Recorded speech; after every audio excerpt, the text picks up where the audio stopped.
नमस्कार मेरे प्यारे विद्यार्थियों, गुड मॉर्निंग। सभी को सत श्री अकाल, राम राम। आचार्य सुपर 20 परिवार में एक बार फिर से आपका स्वागत है। मैं नीरज। प्यारे विद्यार्थियों, आप सबको बताऊंगा एसएससी जीडी के प्रैक्टिस सेट नंबर 13 का पोस्ट मास्टर। बच्चों देखो, इसमें क्या है, जो पिछले साल की परीक्षाओं में एसएससी की खासकर की परीक्षाओं में जो पूछे गए सवाल हैं उन सबको लिया गया है और उनकी बहुत ही बारीकी से जो आने वाली परीक्षाओं के लिए डिटेल महत्वपूर्ण होगी वो आप सबके साथ साझा की है। तो चलो शुरू करेंगे बच्चों क्वेश्चन नंबर 1 से। क्वेश्चन नंबर 1 क्या कहता है, बहुत ध्यान से देखो। क्वेश्चन नंबर 1 है, निम्न में से कौन सा गैस ग्लोबल टैपन के लिए जिम्मेदार नहीं है। तो निम्न में से कौन सा गैस ग्लोबल टैपन के लिए जिम्मेदार नहीं है, मतलब ग्लोबल वार्मिंग के लिए जिम्मेदार नहीं है। तो इसका राइट आंसर क्या हो जाएगा बच्चों, जलवाष्प। तो इसका राइट आंसर क्या हो जाएगा, जलवाष्प। ये ग्लोबल टैपन के लिए जिम्मेदार नहीं है। चलो अब मैं कुछ डिटेल बताऊंगा और गैसों के बारे में बच्चों। अगर मैं मीथेन को लूँ तो मीथेन को क्या कहा जाता है, हेडिंग डालने मीथेन। मीथेन को क्या कहा जाएगा, एक तो मार्स गैस मीथेन को कहा जाता है, पहली बात। दूसरी बात बच्चों, इसका सूत्र क्या होता है, CH4। तीसरी बात अगर मैं बात करूँ, इसका द्रव्यमान कितना होता है, 16.0425। इसका द्रव्यमान कितना होता है, 16.0425 ग्राम प्रति मोल। अगर मैं इसके घनत्व की बात करूं मीथेन के, तो इसका घनत्व कितना होता है, 0.717 किलोग्राम प्रति मीटर की क्यूब। अगर आपसे कहा जाए बच्चों एल्केन श्रेणी का पहला सदस्य है, अगर आपसे डायरेक्ट यही सवाल पूछ लिया जाए कि एल्केन श्रेणी का प्रथम सदस्य कौन सी गैस है, तो क्या कहोगे, मीथेन।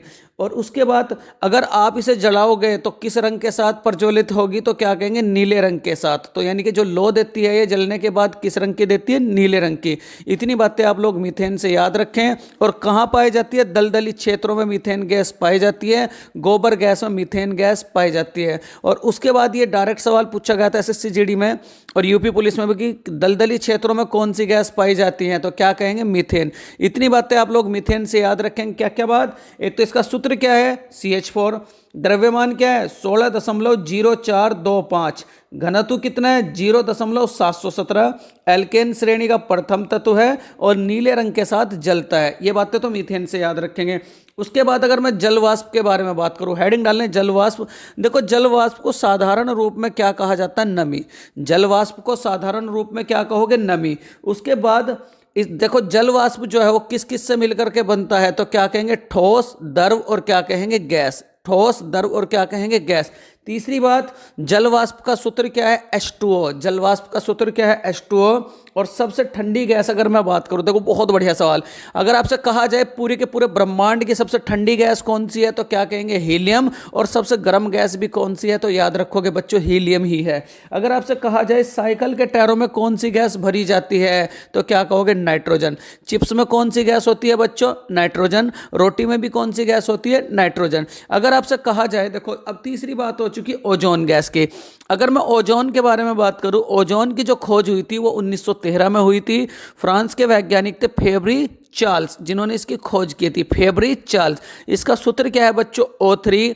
कौन सी परत में पाई जाती है, समताप मंडल में पाई जाती है। और ओजोन परत जो बच्चों रक्षा करती है वो किससे रक्षा करती है, त्वचा कैंसर से रक्षा करती है। और ओजोन परत जो रोकती है बच्चों, वो किसे रोकती है, पराबैंगनी किरणों को रोकती है। उसके बाद ओजोन परत में एक छेद है। ओजोन परत में छेद कहाँ है बच्चों, अंटार्कटिका महाद्वीप के ऊपर। अगर आपसे कहा जाए बच्चों कि ओजोन परत को नुकसान कौन सी गैस पहुंचा रही है, तो क्या कहोगे, CFC। CFC का पूरा नाम क्या है, क्लोरोफ्लोरोकार्बन। और CFC कहाँ से निकलती है, तो क्या कहोगे, AC और फ्रिज से। और ओजोन परत मापने की इकाई क्या है बच्चों, याद रखोगे आप लोग, डाब्सन। इतनी बातें आप लोग ओजोन से याद रखेंगे।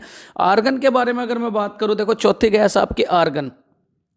अगर आपसे कहा जाए ब्रह्मांड में पाए जाने वाली तीसरी गैस, तो वो कौन सी है, आर्गन। पहली बात, आर्गन का सूत्र क्या है, AR। उसके बाद अगर आपसे कहा जाए इसका परमाणु क्रमांक कितना है, तो क्या याद रखोगे, 18। उसके बाद चौथी बात याद रखेंगे, जो आर्गन है वो 18 प्रोटोनों प्लस 18 इलेक्ट्रॉनों से मिलकर के बनी है। कुछ बातें और याद रखो बच्चों। दुनिया की सबसे भारी गैस कौन सी है? तो याद रखोगे रेडोन। दुनिया की सबसे जहरीली गैस कौन सी है? तो याद रखोगे कार्बन मोनोऑक्साइड। गुब्बारे में कौन सी भरी जाती है? तो क्या कहोगे? हीलियम और हाइड्रोजन। सबसे हल्की गैस कौन सी है? तो याद रखोगे हाइड्रोजन। और सूर्य में कौन कौन सी गैस पाई जाती है? तो याद रखोगे बच्चों हाइड्रोजन प्लस के हीलियम। बहुत बढ़िया सवाल। तो यहां क्या कहोगे? निम्न में से कौन सा गैस ग्लोबल टेपन के लिए जिम्मेदार नहीं है? तो याद रखोगे बच्चों जलवाष्प। बहुत बढ़िया। चलो आगे चलते हैं। देखो, निम्न में से किसे दिव्य अशोक के नाम से जाना जाता है? निम्न में से किसे दिव्य अशोक के नाम से जाना जाता है? तो किसे बच्चों दिव्य अशोक के नाम से जाना जाता है? तो इसका राइट आंसर क्या हो जाएगा? Option number C, Kanishka. तो इसका राइट आंसर लगा है बच्चों ऑप्शन नंबर सी, कनिष्क। ठीक, कुछ बातें और मैं बताऊं आप लोगों को। देखो, अगर आपसे कहा जाए हर्यक वंश के शासक कौन थे? हर्यक वंश के शासक, तो क्या कहोगे? बिंबिसार। शिशुनाग वंश के शासक कौन थे? तो याद रखोगे शिशुनाग। नंद वंश के शासक कौन थे? तो क्या याद रखोगे? महापद्म नंद। मौर्य वंश के शासक कौन थे? तो क्या कहोगे? चंद्रगुप्त मौर्य। शुंग वंश के शासक कौन थे? यानी कि जिसने इनकी नींव रखी बच्चों, ये इसके स्थापित करता है। तो शुंग वंश के शासक कौन है? तो याद रखोगे बच्चों पुष्यमित्र शुंग। सातवाहन वंश के शासक कौन थे? तो याद रखोगे बच्चों सिमुक। कुषाण वंश के शासक कौन थे? तो याद रखोगे कुजल कडफिसस। और गुप्त वंश के शासक कौन थे? तो याद रखोगे बच्चों श्रीगुप्त। कुछ बातें और मैं बताऊं, ये तो देखो प्रथम शासक थे, इन्हीं के मैं अंतिम शासक बताऊं। हेडिंग डाल लो अंतिम शासक। हर्यक वंश का अंतिम शासक नागदशक। शिशु नाग वंश का अंतिम शासक नंदीवर्धन। नंद वंश का अंतिम शासक घनानंद। मौर्य वंश का अंतिम शासक वृहद्रथ। मौर्य वंश का अंतिम शासक वृहद्रथ। शुंग वंश का अंतिम शासक देवभूति। सातवाहन वंश का अंतिम शासक सतकर्णी। कुषाण वंश का अंतिम शासक वासुदेव। और गुप्त वंश का अंतिम शासक कौन था बच्चों? कुमारगुप्त। अगर और मैं बातें याद करूं बच्चों, अब इनकी राजधानियों के बारे में हेडिंग डाल लो कि राजवंशों की राजधानी। हेडिंग क्या है? राजवंशों की राजधानी। हर्यक वंश की राजधानी पाटलिपुत्र। शिशुनाग वंश की राजधानी वैशाली। नंद वंश की राजधानी पाटलिपुत्र। मौर्य वंश की राजधानी पाटलिपुत्र। शुंग वंश की राजधानी पाटलिपुत्र। सातवाहन वंश की राजधानी प्रतिष्ठान। कुषाण वंश की राजधानी पुरुषपुर। और गुप्त वंश की राजधानी बच्चों पाटलिपुत्र। इतनी बातें इस सवाल से आप लोग याद रखेंगे। तो निम्न में से किसे दिव्य अशोक के नाम से जाना जाता था? तो बताओ बच्चों, निम्न में से किसे दिव्य अशोक के नाम से जाना जाता था? तो क्या कहेंगे आप लोग? कनिष्क। क्या कहोगे? कनिष्क। और एक बात और याद रखोगे बच्चों, देखो समुद्रगुप्त के हेडिंग, समुद्रगुप्त के बारे में क्या याद रखोगे? समुद्रगुप्त ने दो बातें चलाई थी। एक तो क्या कहोगे? भारत का नेपोलियन किसे कहा जाता है? समुद्रगुप्त को। और वीणा बजाते हुए सिक्के भी किसने चलाए थे? समुद्रगुप्त ने। दो बातें समुद्रगुप्त से याद रखें। देखो यहां तुगलक के बारे में याद करें तो नहरों का निर्माण बच्चों, नहरों का निर्माण किसके काल में हुआ था? सबसे अधिक तुगलक वंश के राजकाल में। और बच्चों अगर आपसे कहा जाए रक्त पिपासु और पागल किसे कहा जाता है? तो क्या कहोगे? मोहम्मद बिन तुगलक को। रक्त पिपासु मतलब खून का प्यासा, और पागल जो दो उपाधियां थी ये किसके पास थी? तो क्या कहोगे? मोहम्मद बिन तुगलक। कनिष्क के बारे में बात करें तो कनिष्क क्या था बच्चों? कनिष्क के एके तो जो हमारी चौथी बौद्ध संगति थी वो किसके काल में हुई थी? कनिष्क के काल में। और इसकी राजधानी क्या थी? पुरुषपुर। और बच्चों इसने कौन से कनिष्क जो था बच्चों, कनिष्क, इतनी बातें आप कनिष्क से याद रखें। और स्कंदगुप्त के बारे में बात याद रखोगे बच्चों। सुदर्शन झील का निर्माण किसने कराया था? तो क्या कहोगे? स्कंदगुप्त ने। इतनी बात आप लोग इस सवाल से याद रखेंगे। तो निम्न में से किसे दिव्य अशोक के नाम से जाना जाता है? तो क्या कहेंगे? कनिष्क को। बहुत बढ़िया बच्चों। चलो नेक्स्ट है, अगर मैं बात करूं, देखो निम्न में से किस चार्टर अधिनियम के अंतर्गत ईसाई मिशनरियों के धर्म प्रचार एवं अंग्रेजी शिक्षा को बढ़ावा दिया गया? बहुत ही बढ़िया सवाल। तो कौन से एक्ट के तहत बच्चों बढ़ावा दिया गया? तो क्या कहोगे? चार्टर एक्ट अधिनियम 1813। तो चार्टर एक्ट अधिनियम 1813 के तहत अंग्रेजी शिक्षा को बच्चों बढ़ावा दिया गया था। तो इसका राइट आंसर क्या हो जाएगा? ऑप्शन नंबर बच्चों सी, चार्टर एक्ट अधिनियम 1813। ठीक, अगर आपसे बात की जाए ये चार्टर एक्ट अधिनियम 1833 क्या है? तो चार्टर एक्ट अधिनियम 1833 के तहत बच्चों 4 प्रांतों, वैसे तो 6 प्रांतों में अप्लाई होना था, लेकिन कितने प्रांतों में अप्लाई हुआ? तो क्या कहोगे? 4 कौन कौन से?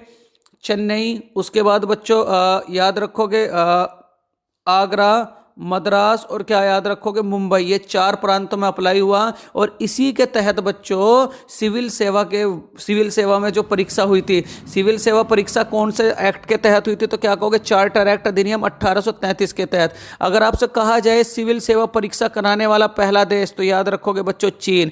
सिविल सेवा परीक्षा पास करने वाला पहला भारतीय, तो याद रखोगे सत्येंद्र नाथ बोस। इतनी बातें आप लोग इस सवाल से याद रखोगे। चलो बहुत बढ़िया। देखो अगला सवाल है, कंट्रोलर और बेंच मार्कर जर्नल की पेशकश कौन करता है। कंट्रोलर और बैच मार्कर जर्नल की पेशकश कौन करता है। तो बहुत बढ़िया सवाल है, बहुत नया सा सवाल है, एसएससी ने कई बार पूछा है। तो इसका बिल्कुल राइट आंसर क्या हो जाएगा बच्चों, इसका राइट आंसर क्या हो जाएगा, कंट्रोलर और बैच मार्कर जर्नल की पेशकश कौन करता है। तो इसका राइट आंसर क्या हो जाएगा, ऑप्शन नंबर बी, भारत के राष्ट्रपति। तो इसका राइट आंसर क्या हो जाएगा, भारत के राष्ट्रपति। चलो अगर मैं बात करूं बच्चों लोकसभा से, देखो लोकसभा का जो आर्टिकल है वो कौन सा है, आर्टिकल 81।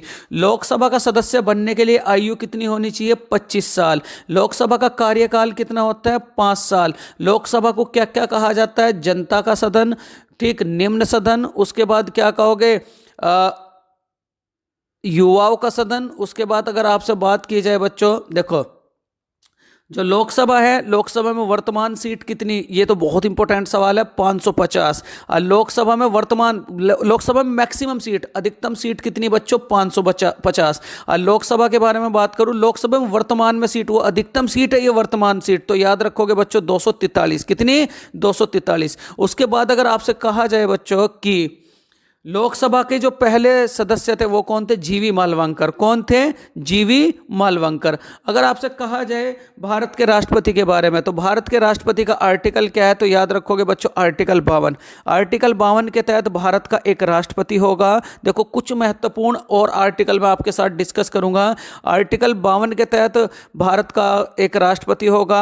आर्टिकल 53 के तहत कार्यपालिका का प्रधान होगा। उसके बाद आर्टिकल 61 के बारे में अगर मैं बात करूं, तो आर्टिकल 72 के बारे में तो बात करूं तो बच्चों क्या कहोगे, क्षमादान। आर्टिकल 58 के तहत इसकी योग्यता है। आर्टिकल 60 के तहत बच्चों इसकी शपथ है। आर्टिकल 352 के तहत राष्ट्रीय आपातकाल। आर्टिकल 356 के तहत राज्य आपातकाल। और आर्टिकल 360 के तहत बच्चों वित्तीय आपातकाल। इतनी बातें आप लोग राष्ट्रपति से याद रखोगे। और एक बात याद रखोगे बच्चों, एकमात्र ऐसे राष्ट्रपति जो पनडुब्बी में बैठे हैं, तो उनका नाम क्या था, एपीजे अब्दुल कलाम। एकमात्र ऐसे राष्ट्रपति जो सियाचिन की यात्रा पर गए हैं, तो उनका नाम क्या है बच्चों, तो याद रखोगे इनसे पहले राष्ट्रपति थे रामनाथ कोविंद। ठीक, इतनी बातें आप लोग इस सवाल से याद रखोगे। उसके बाद राज्यसभा के बारे में अगर मैं बात करूं, राज्यसभा का आर्टिकल क्या है, तो याद रखोगे बच्चों 80। राज्यसभा को क्या कहा जाता है, उच्च सदन कहा जाता है। राज्यसभा की जो आयु है बच्चों वो कितनी होती है, 30 साल। राज्यसभा का कार्यकाल कितना होता है, 6 साल। अगर आपसे कहा जाए पहले राज्यसभा सभापति, तो क्या कहोगे बच्चों, सर्वपल्ली राधाकृष्णन। और वर्तमान की अगर बात करें तो वर्तमान में कौन है, जो हमारे उपराष्ट्रपति है। उपराष्ट्रपति कौन है बताओ जरा, कमेंट बॉक्स में आंसर दें। तो उपराष्ट्रपति कौन है बच्चों, जगदीप धनखड़। बच्चों उपराष्ट्रपति कौन है, जगदीप धनखड़। कौन से राज्य से बिलोंग करते हैं जगदीप धनखड़, राजस्थान राज्य से। उसके बाद अगर आपसे कहा जाए बच्चों, इनके अपोजिट में जो जगदीप धनखड़ साहब थे, इनके अपोजिट में दूसरा कैंडिडेट चुनाव कौन लड़ा था, तो याद रखोगे माइग्रेट एल्वा। इतनी बातें आप इस सवाल से याद रखोगे। बहुत बढ़िया सवाल। तो कंट्रोलर और बैच मार्कर जर्नल की पेशकश कौन करता है, तो याद रखोगे भारत के राष्ट्रपति। बहुत बढ़िया। अगला सवाल है आप सबके लिए बहुत ही ज्यादा महत्वपूर्ण है। क्या कोई बिल मनोबिल है या नहीं, या किसने स्थापित किया है, ये कौन कहता है। तो कोई बिल मनोबिल है या नहीं, या किसने स्थापित किया, तो यह कौन कहता है। तो इसका राइट आंसर क्या हो जाएगा बच्चों, लोकसभा अध्यक्ष। देखो लोकसभा अध्यक्ष, अगर आपसे कहा जाए कि एकमात्र ऐसा सदस्य जिसका शपथ ग्रहण समारोह नहीं होता, तो क्या कहोगे, लोकसभा अध्यक्ष। उसके बाद अगर आपसे कहा जाए कि जो लोकसभा है बच्चों, लोकसभा में सबसे पहले क्या होता है, बजट पेश किया जाता है। अगर आपसे डायरेक्ट सवाल पूछ लिया जाए कि बजट सबसे पहले कहाँ पेश किया जाता है, तो क्या कहोगे, लोकसभा में। इतनी बात इस सवाल से आप लोग याद रखेंगे। तो इसका राइट आंसर क्या हो जाएगा बताओ जरा, ऑप्शन नंबर आपका सी। बहुत बढ़िया। अगला सवाल है, कोणार्क का निर्माण जो मंदिर था वो कौन से राजवंश में हुआ था? सबसे पहली बात तो ये लिखें, कोणार्क के मंदिर पड़ता कहाँ है? उड़ीसा। कोणार्क मंदिर कहाँ पड़ता है? उड़ीसा। उसके बाद अगर आपसे कहा जाए बच्चों केदारनाथ मंदिर कहाँ पड़ता है? केदारनाथ तो याद रखोगे उत्तराखंड। बद्रीनाथ मंदिर कहाँ पड़ता है? उत्तराखंड, ठीक है। यमुनोत्री कहाँ पड़ता है? उत्तराखंड। गंगोत्री कहाँ पड़ता है? उत्तराखंड। उसके बाद अगर आपसे कहा जाए गोल्डन टेम्पल कहाँ पड़ता है? अमृतसर। उसके बाद अगर आपसे कहा जाए बच्चों कि ये जो कोणार्क का मंदिर है इसे क्या कहा जाता है? ब्लैक पगोड़ा मंदिर। उसके बाद अगर आपसे कहा जाए कामाख्या मंदिर कहाँ पड़ता है, तो याद रखोगे असम में, ठीक है। उसके बाद अगर आपसे कहा जाए बच्चों खजुराहो के मंदिर कहाँ पड़ते हैं, तो याद रखोगे मध्य प्रदेश में। भीमबेटका की गुफा भी कहाँ पड़ती है, तो याद रखोगे मध्य प्रदेश में। एलिफेंटा जो गुफा है बच्चों वो कहाँ पड़ती है? महाराष्ट्र में। उसके बाद बच्चों अगर आपसे कहा जाए कि प्रेम मंदिर कहाँ पड़ता है, तो याद रखोगे मथुरा में। अगर आपसे कहा जाए मनसा देवी मंदिर कहाँ पड़ता है, तो याद रखोगे हरिद्वार में। चंडी देवी मंदिर कहाँ पड़ता है? हरिद्वार में। अगर आपसे कहा जाए बच्चों माता शीतला मंदिर कहाँ पड़ता है, तो याद रखोगे हिमाचल प्रदेश में। और कहाँ पड़ता है बच्चों? गुड़गांव में। अगर आपसे कहा जाए कि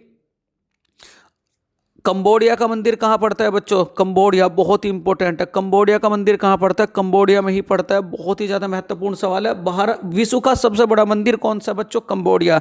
उसके बाद अगर आपसे कहा जाए रामेश्वरम कहाँ पड़ता है, तो याद रखोगे बच्चों चेन्नई। उसके बाद सात रथ मंदिर कहाँ पड़ता है, तो ये भी याद रखोगे बच्चों उड़ीसा।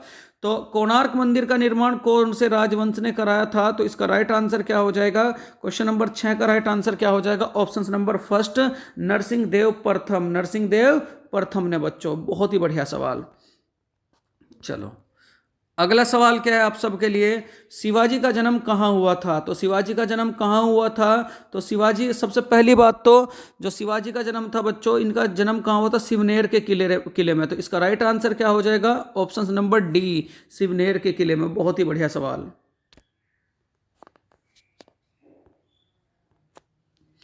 गुप्त काल का प्रथम गणितज्ञ एवं खगोलविद कौन था? गुप्त काल का प्रथम गणितज्ञ एवं खगोलविद कौन था बच्चों? तो याद रखोगे ये बहुत बार सवाल पूछा जा चुका है। तो गुप्त काल का प्रथम गणितज्ञ एवं खगोलविद कौन था, तो इसका राइट आंसर क्या हो जाएगा? Option number B, Aryabhatta. देखो बच्चों अगर मैं कुछ बातें आपसे आप लोगों को बताऊं, शून्य किसने दिया था? आर्यभट्ट। सूर्य सिद्धांत भी किसने दिया था? आर्यभट्ट। उसके बाद अगर आपसे कहा जाए वृहमित्र और धन्वंतरी किसके काल में रहते थे? चंद्रगुप्त मौर्य के। अगर आपसे कहा जाए बच्चों हेनसांग किसके काल में आया था, तो याद रखोगे हेनसांग किसके काल में आया था बच्चों? तो क्या कहोगे? हर्षवर्धन के काल में। इत्सिंग भी किसके काल में आया था? हर्षवर्धन के काल में। अगर आपसे कहा जाए कि सर टॉमस रो किसके काल में आए थे? जहांगीर के काल में। कैप्टन हॉकिंस किसके काल में आए थे?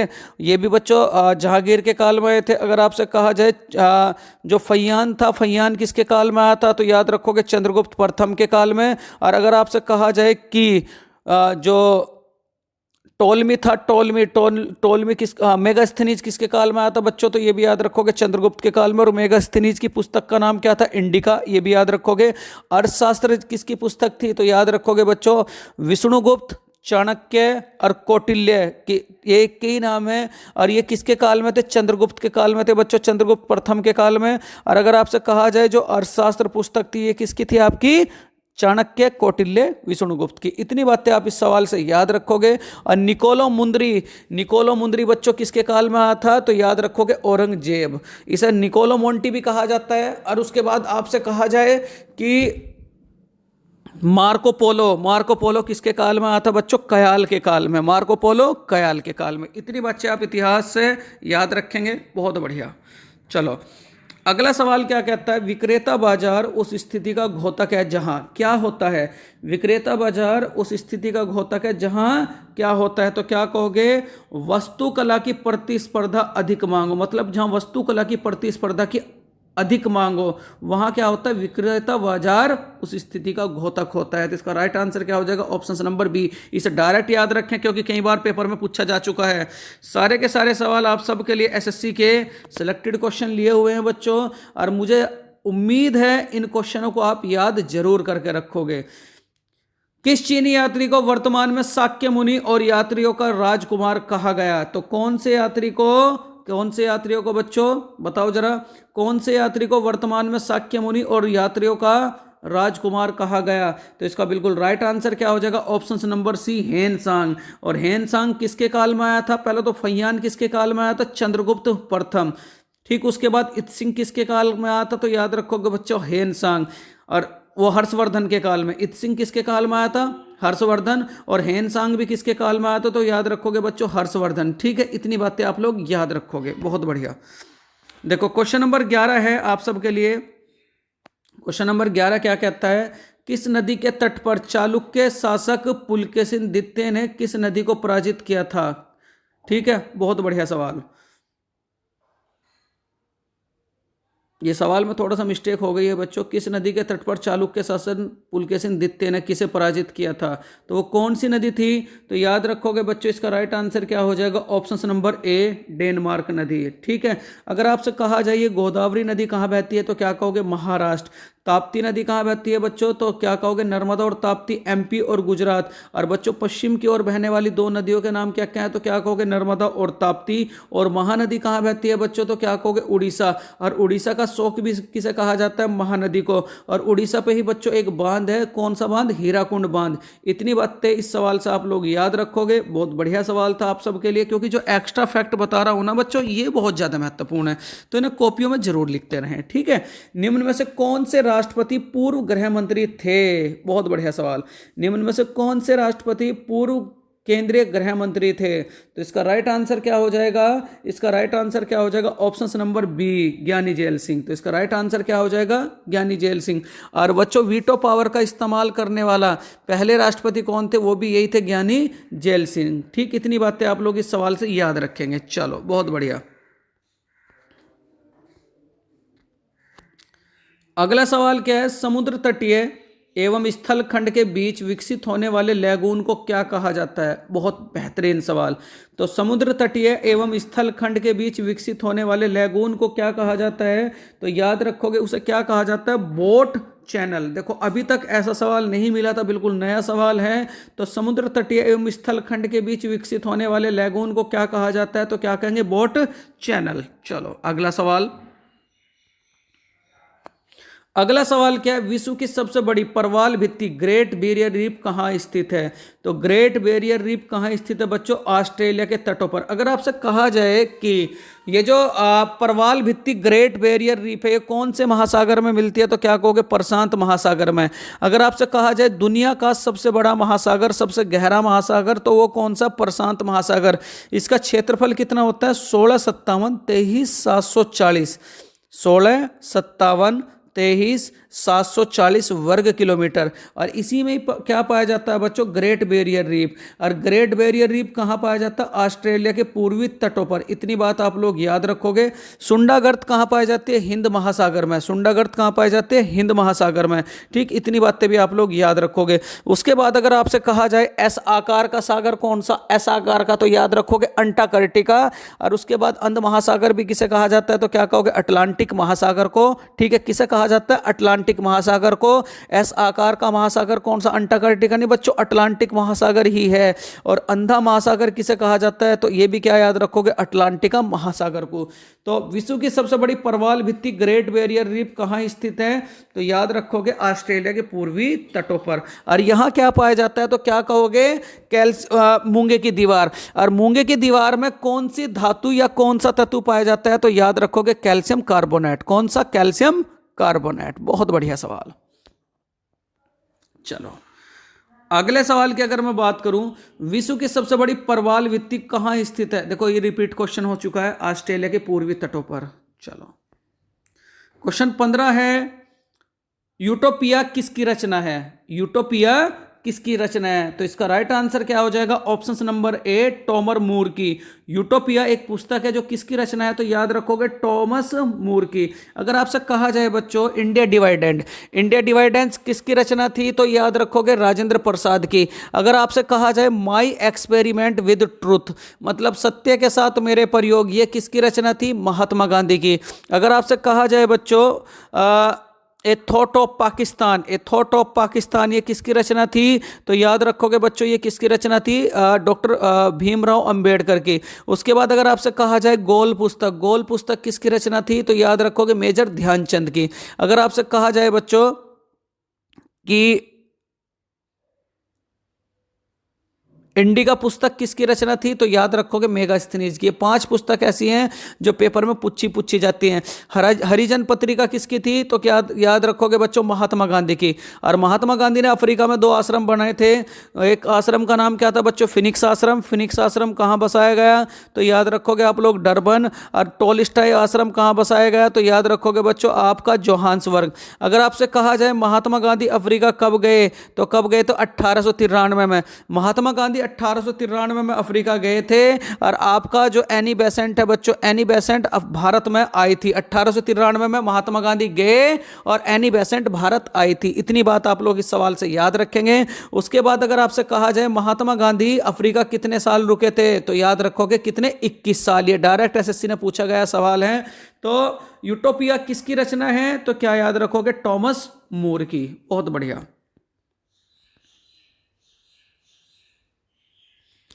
ऐतिहासिक उपन्यास मर्गनैनी के उपन्यास कौन है? तो ऐतिहासिक उपन्यासकार मर्गनैनी। मर्गनैनी किसकी रचना है? तो मर्गनैनी बच्चों किसकी रचना है? बताओ जरा, कमेंट बॉक्स में आंसर दें इसका।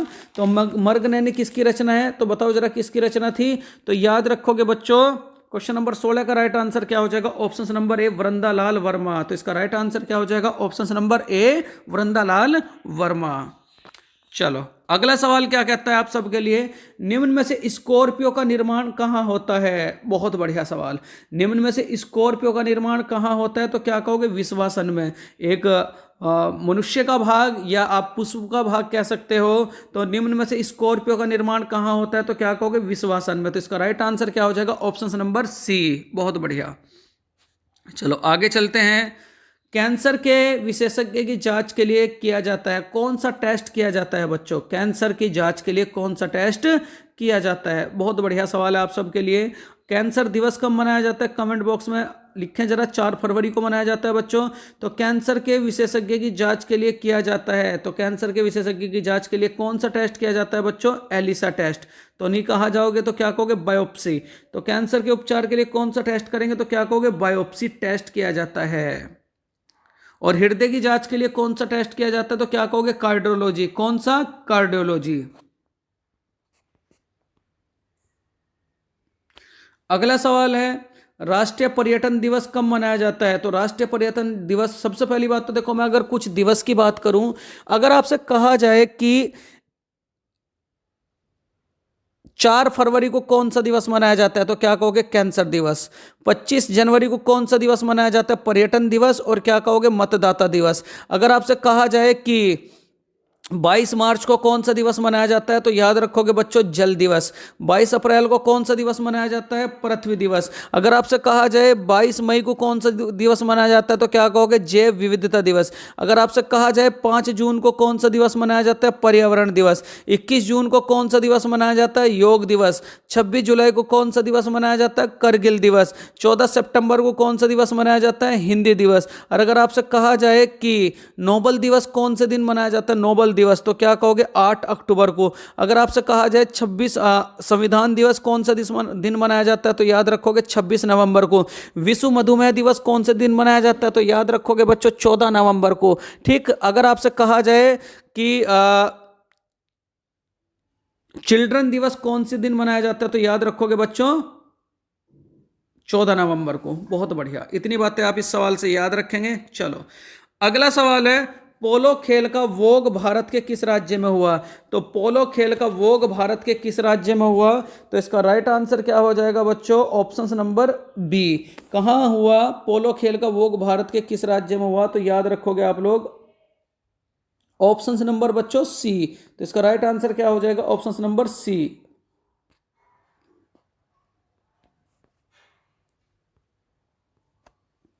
बंदी के रेस्तरां में कितने मिनट के 3 चक्कर होते हैं? ये खेल है। बंदी के रेस्तरां में कितने मिनट के चक्कर होते हैं? तो इसका राइट आंसर क्या हो जाएगा? Option number B. 3-3 मिनट के चक्कर होते हैं बच्चों, ये याद रखें। तो कितने मिनट के चक्कर होते हैं? 3-3 मिनट के चक्कर होते हैं। क्वेश्चन नंबर 23 है, आइस हॉकी खेल का परिसर कौन सा है? बताओ जरा, आइस हॉकी कहाँ खेला जाता है? तो आइस हॉकी बच्चों, जो 23वां सवाल है, तो इसका राइट आंसर क्या है? रिंक। और आइस हॉकी किस देश का राष्ट्रीय खेल है? तो याद रखोगे कनाडा। किस देश का? कनाडा।